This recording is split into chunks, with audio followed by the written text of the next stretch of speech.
Hey Danny, I just wanted to give you a little introduction video just so you can understand the shell.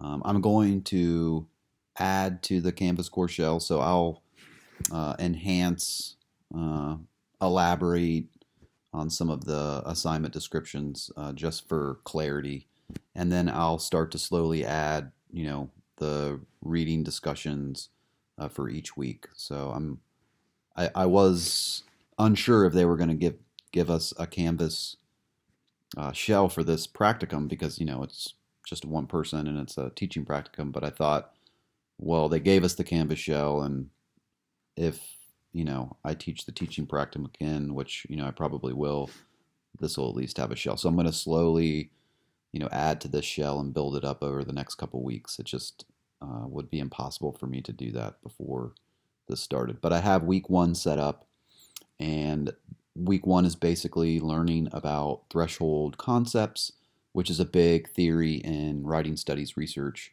right now. So, threshold concepts is tied to this theory of transfer and trying to figure out what are concepts, what knowledge about writing do we know is definitively, writing knowledge, and what writing knowledge transfers across context and discipline. So, for example, a lot of the research in writing studies tells us that rhetorical knowledge, composing process knowledge, and writing across contexts, writing within different genres, and genre knowledge is actually transferable, that students actually transfer that knowledge quite a bit.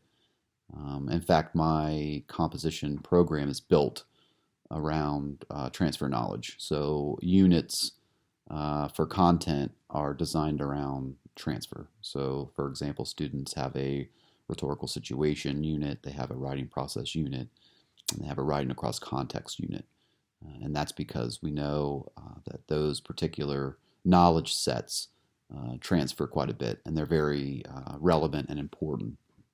So, again, you're going to read about threshold concepts this week and kind of be introduced into some new theories and ways of thinking about teaching writing. So you'll read those articles, you'll write up a little reading discussion, you can post that, and just remember I use the reading discussion to almost have a conversation with you. So my feedback will be more like engaging your questions and your response versus like nitpicking, grammar or something like that. I don't do that. I don't teach that way. So again, I use your questions and your reading response as a way to engage you in a conversation. So I might give you audio or video feedback on your reading responses as a way to converse with you about this material.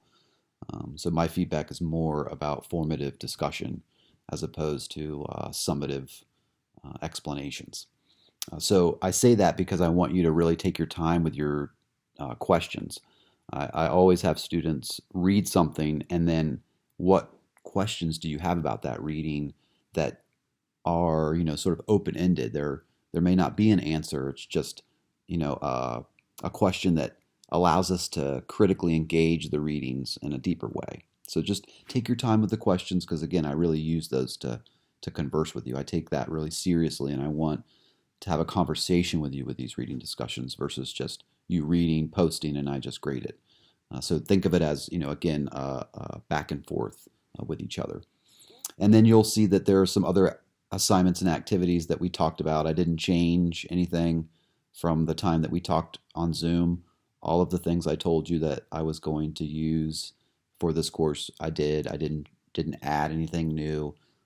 So you still have those same activities. You can look over the assignments. Again, I'm going to enhance and elaborate on those just for clarity. But the main premise for all the assignments will be the same. But I will probably add maybe like a little audio explanation or a little video explanation of some assignments just to help you. And then if you have any questions at any point, please just reach out to me, and we'll figure it out. I'm thinking maybe we'll try to meet via Zoom for our first meeting next week. So maybe I'll reach out to you this week, email, via email, and try to set something up for that first meeting. Okay, well, I just wanted you to hear me, see me. I just wanted to give you a little bit of overview of the course, but I'll stop. I don't want to drone on too much. And again, this week, all you really needed to worry about is that reading discussion. And then I'll continue to add and elaborate on some of these assignments just to make the shell a little bit more clear and easy to follow. Okay, I'm really looking forward to working with you this quarter, and I'll talk to you soon.